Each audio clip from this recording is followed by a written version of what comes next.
11টা বেজে গেল, জয় বাংলা এখনো আসেনি কাজ করতে। আমি জানি ও আজকেও লেট করবে। ও প্রত্যেক দিন এরকম করে আমার সাথে। সোমবার করে ও জানে আমাকে আম্বানির সাথে ডেটে যেতে হয়। তাছাড়া বাড়িতে এতগুলো কাজ থাকে, তারপরেও ও কাজ কামাই করবে। এই মাসে ও 7টা ছুটি নিয়েছে, আমি কিচ্ছু বলিনি।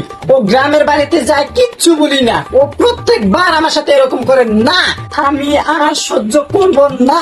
ওকে আমি কাজ থেকে নট করব।